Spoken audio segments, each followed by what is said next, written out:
river, run, run through the hills. Run, river, run to the sea. Run, river, run to your place beneath the sun.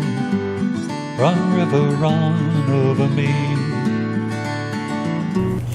Hi, this is Jan Lewis. Welcome to be my guest. Today we have a favorite of our show, and it's Rod Lee, and he's local. But he has had, a newspaper, and now he's got a newsletter journal online called The Rambler. But mainly we're here to talk about his latest book, Here Comes the Sun.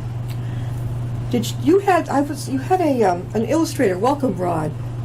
You had an illustrator do this for you, right, with the picture? I should give a shout out to my publisher, who is Vera Mogulachurla in Burlington, Mass. Paradigm Graphics. He did the cover design, printed the book for me. I've known him a long time. We worked together at the Telegram.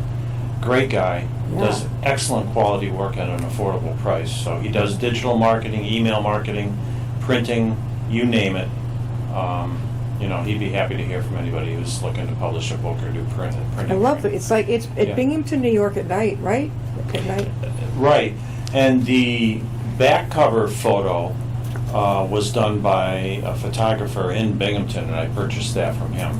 I think his name is Dan. I forget his name.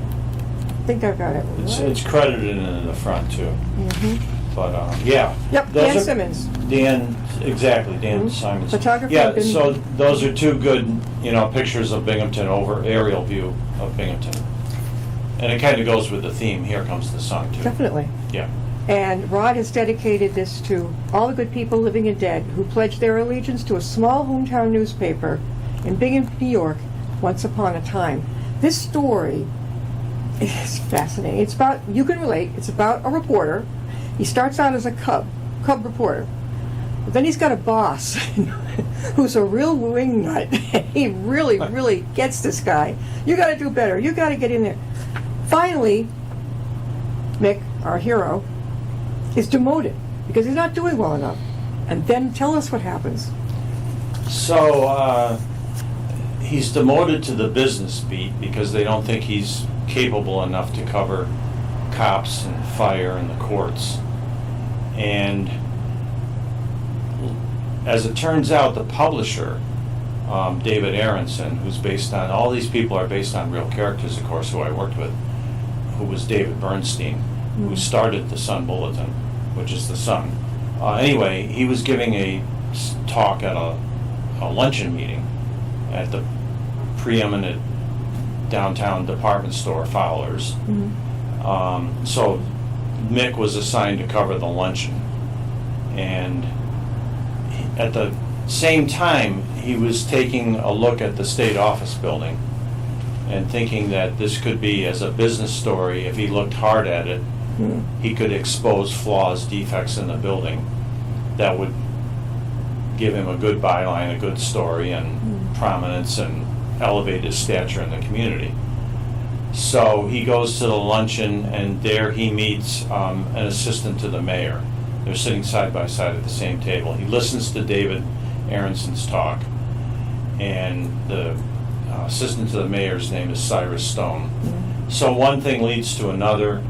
He goes back and files a very good story, gets commended for it, takes a look at the state office building on his way back, and says, I'm going to expose your flaws, and you're a very towering structure, but I'm going to expose your flaws, and it's going to be a big hit story for me.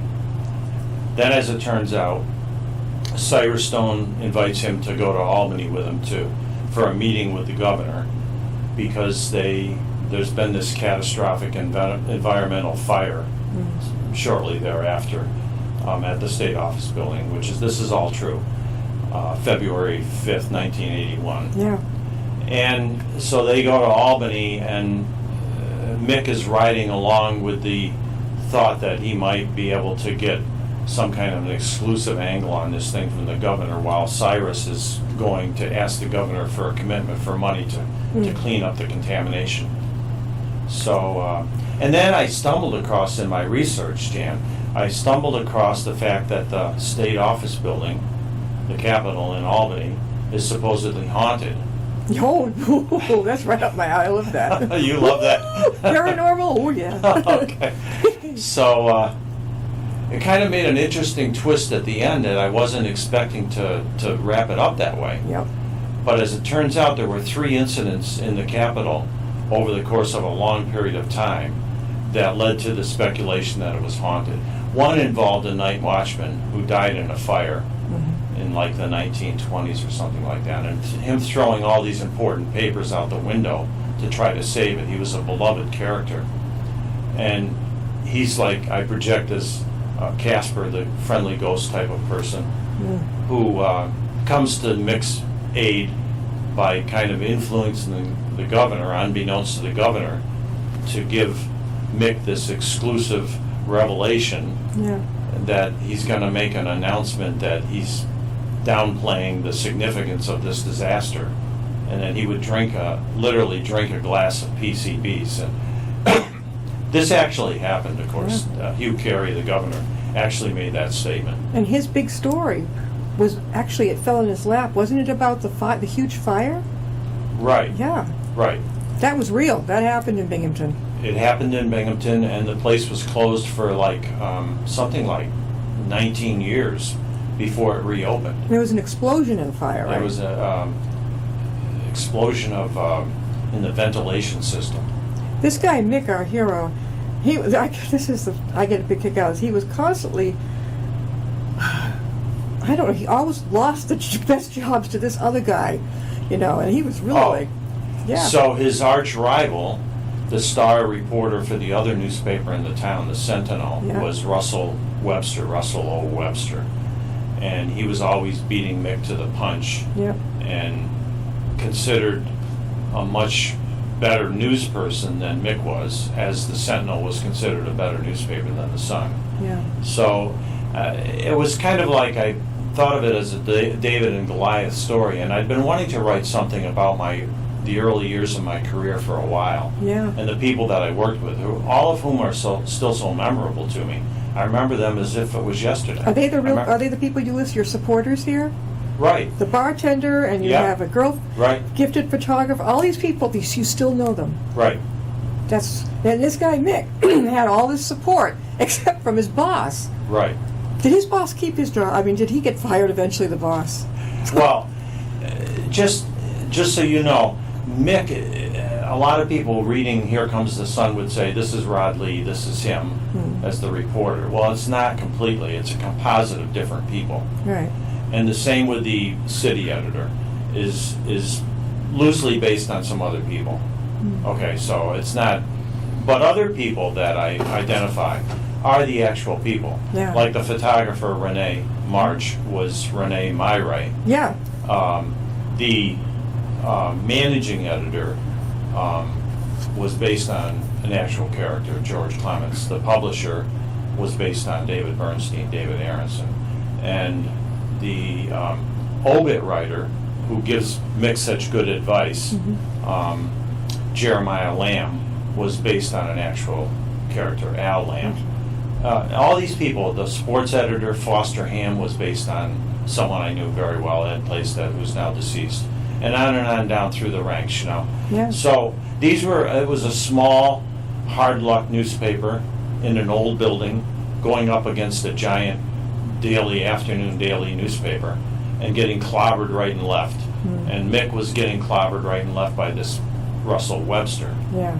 And he was looking for his opportunity to kind of break through and make Russell Webster. And it starts out, as you know, with him going to the scene of a small crime at a restaurant that he frequented, the Celeste, and blowing that story because he got there a few minutes too late, Yeah. and everything had already happened and gone. Yeah. And then he was looking into a murder that Russell O. Webster had initially revealed on Susquehanna Street, which was still is the most notorious neighborhood in Binghamton.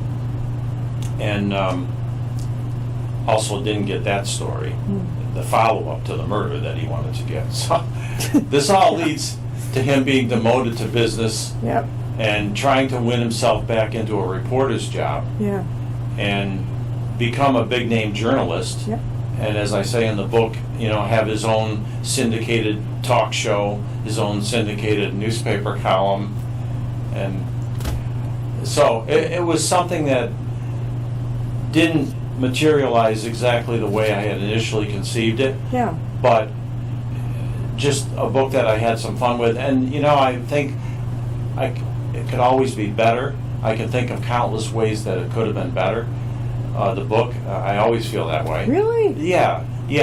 I could have done a little more research, done a little more digging, done a little more fleshing out of the characters and the theme and the plot and everything else.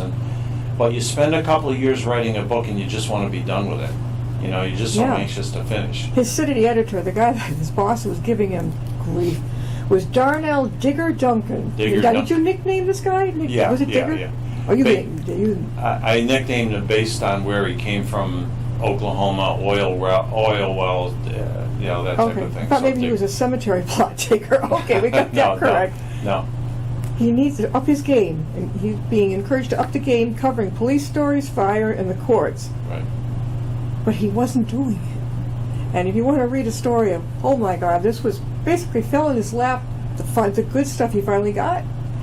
But yeah, I mean, he broke the revelation from the governor that he was going to drink this glass of PCBs before he was officially going to announce it the next week at a press conference. Yeah. So Mick got the story first, and it ends with him kind of running to where's the nearest payphone so I can call this story. So I could call it in. Yeah. We're talking with Rod Lee, and Rod he's got a lot of talents here. He's the CEO and editor of The Rambler, which is an online journal newsletter, and he's the author of Here Comes the Sun. And Rod, how can they get a hold of your book? So the best procedure for acquiring the book is just to email me. It's rodlee.1963 at Gmail. rodlee.1963 Are you getting out at all and giving presentations or something? I haven't yet. It's just been published, so Yeah. I plan to do that. Okay. I have a very good friend like you who owns a bookstore in Webster. Yep. Oh yeah, Deb Horan. Deb Horn. She's perfect.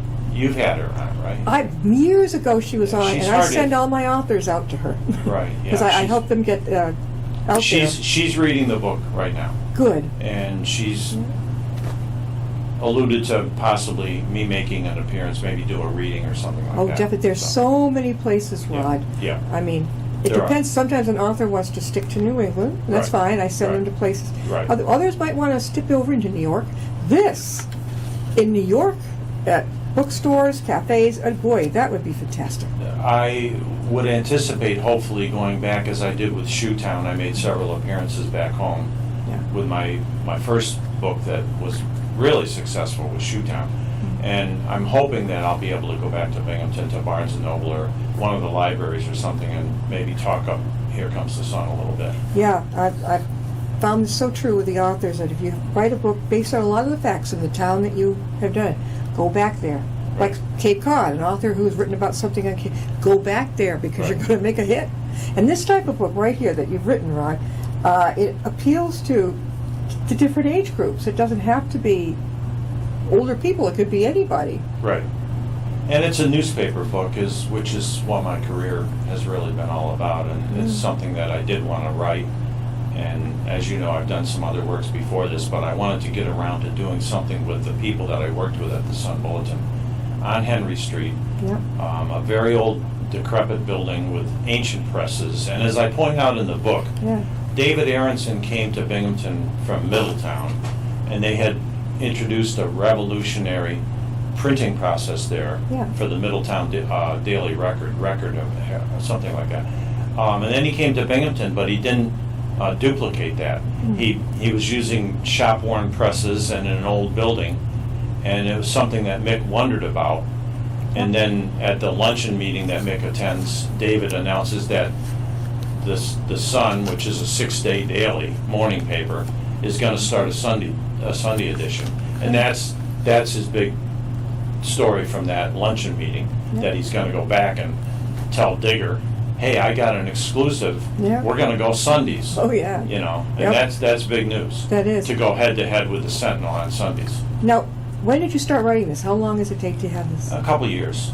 Did you go back to Bingham to make sure you had different places all set, or you knew? No, I didn't return for any of that.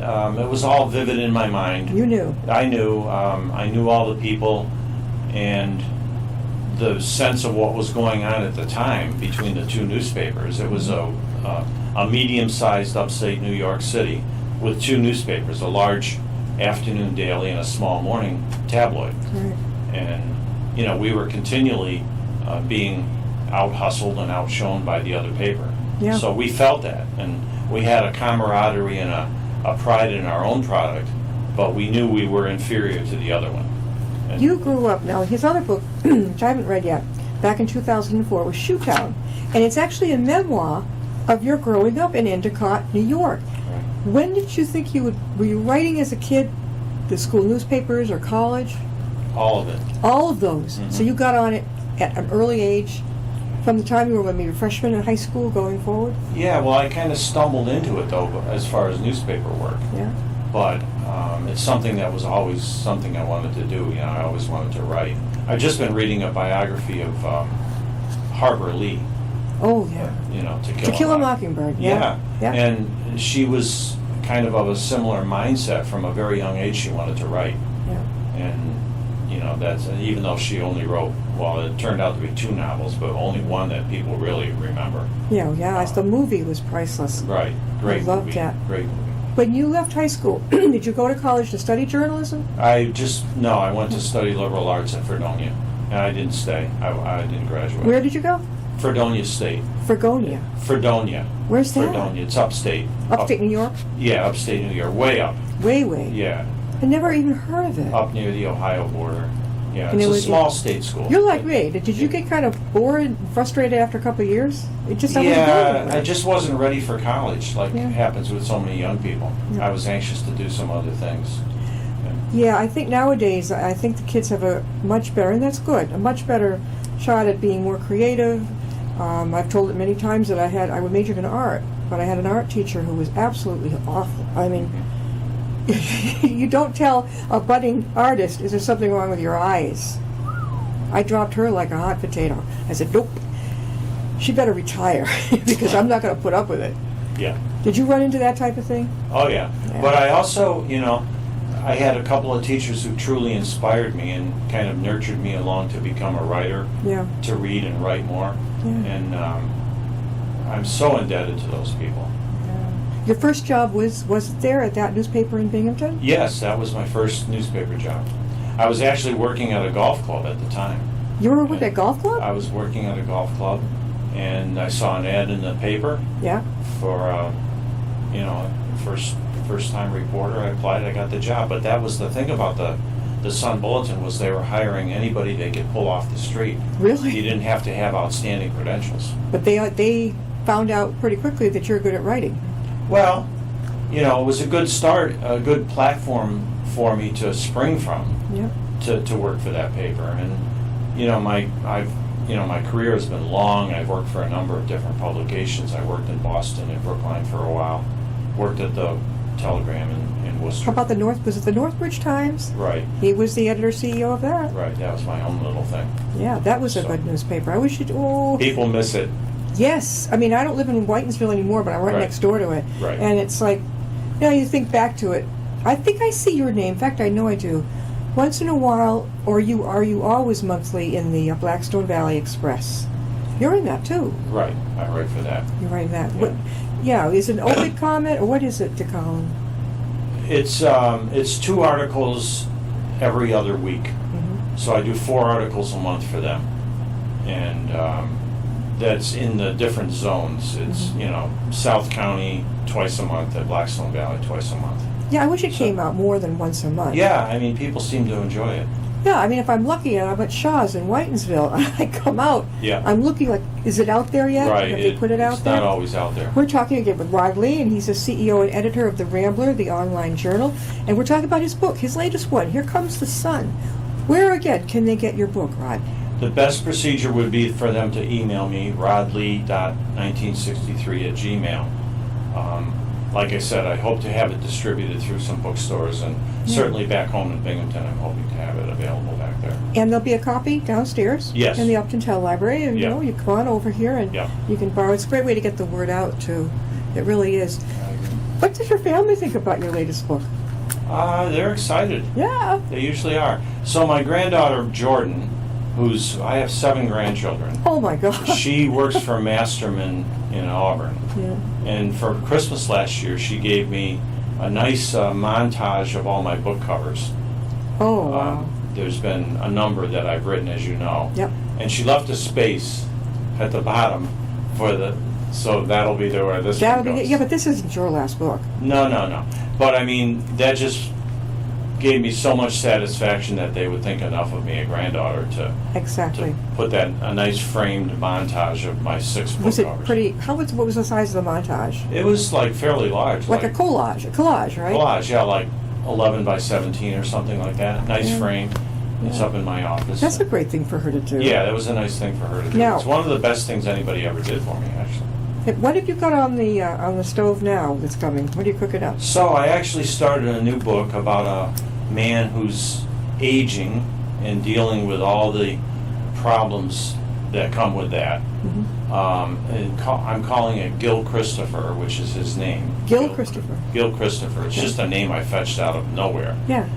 And it starts out with him dealing with all these magnolia cones that are dotting the sidewalk and driveway, and how he's battling nature and trying to maintain the property, which Yeah. him and his wife have lived in for over 30 years. Yeah. And nothing seems to go right for him. He's 75 years old, and he's seeing all of his friends and associates and acquaintances die off. And he's dealing with, all Yeah. this aging situation, not being physically able to keep up with the property like he used to and all this thing. Yeah. So I'm having a good time. I'm only like 4 chapters into that right now. It sounds like almost like humorous, a comedy. No? A little bit, kind of like. There's some interesting characters that I'm... He's going to give it all away. Well, no. Yeah. No, there's... So he's 75, Yeah. but every morning he goes to the dollar store to pick up his morning paper for $1 Yeah. with a bunch of other older guys. One of them, his nickname is Cuckoo. Okay. His real name is John, but they call him Cuckoo. And he's 90. He's going on 91. Just a kid. Just a kid. Still drives. Yeah. And, fairly intelligent and fairly... With it. With it, And there's this repartee that takes place between these 6 or 7 guys every morning. So that's going to be one or more than one chapter. Right. And he has this little banter going with a Hispanic guy from Puerto Rico, and these are actual people too. Yeah. Pablo.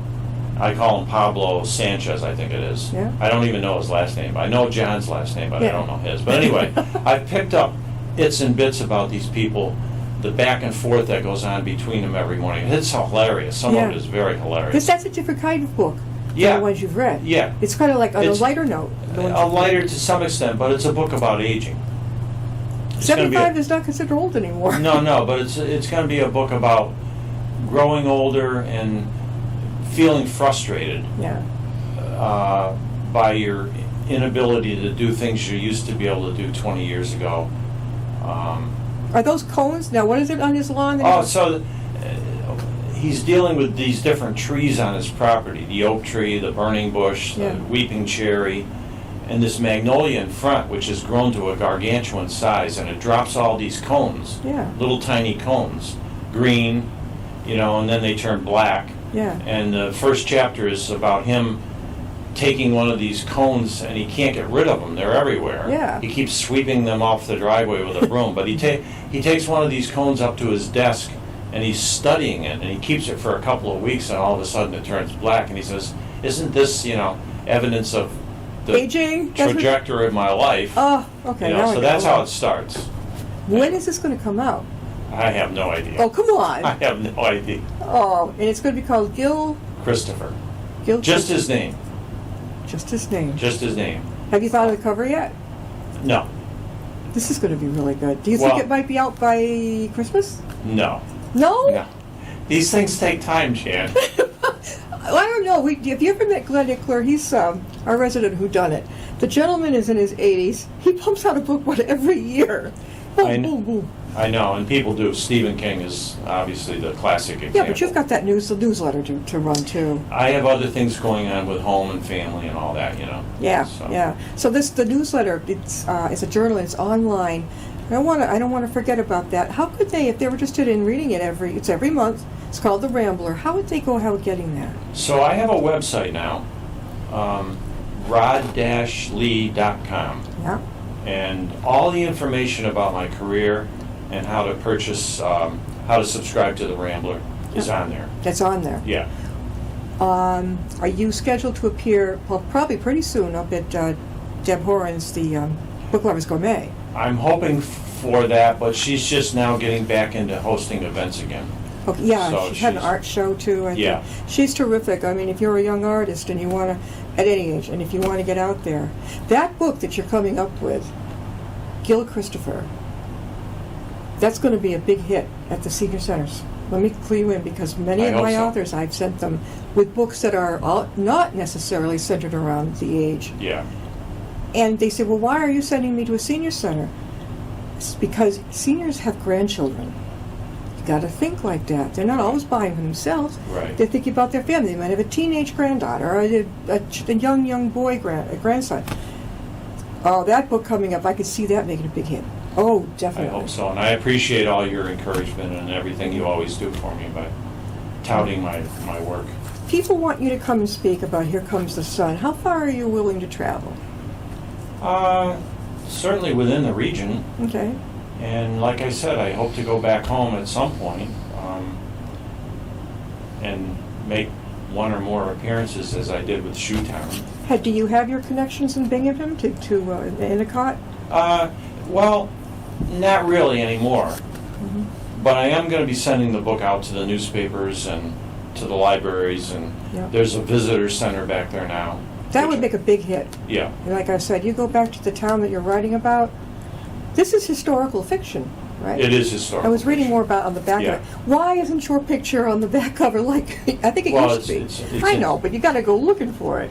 I'd love to be able to see the author Yeah, on the back of it. yeah. Well, I wanted some text about the book itself. back Oh there. yeah, I like the color. Did you choose the orange? I did actually, and I wondered about that. But then when I showed it to Vera, my publisher, he thought that color worked good with the pictures. Oh yeah, because So it's it picking kinda up the sunset. It's pretty striking. Definitely. Yeah. And then the writing on the back. But that writing you've used before, I love it. It's the scripting. Almost Right. like, what's it called? Calligraphy almost. with the Yeah, M. it's like I think that's Baskerville Oldface, some kind of type I use a lot. A Reporter Finds Redemption. Here Comes the Sun by Rod Lee, local writer, CEO, editor. What's next? Moon? Are you going to go up to the moon? No moon for me. No? Are you going to get on, who's that guy that just sent, Jeff Bezos or well, there's Bezos, but Brandon? Richard Branson. Oh, I Yeah. think he's a hot ticket. He is a hot ticket. Have you ever read his books? No.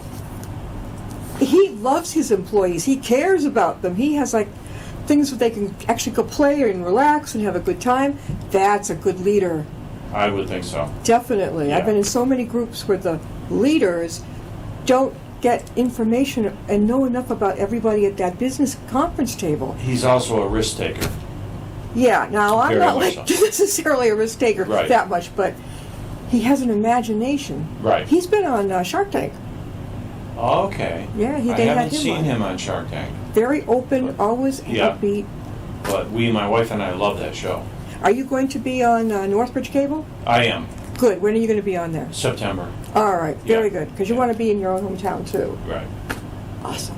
Thank you for being with us. Thank you, Jane. We're going to get him back, too.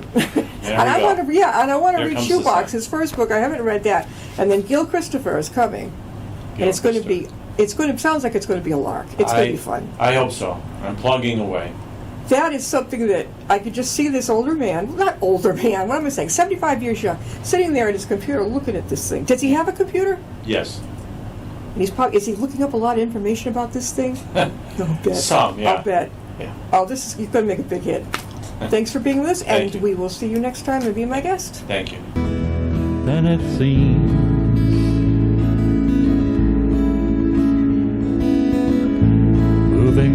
to cloudless sky, heading out toward the moon.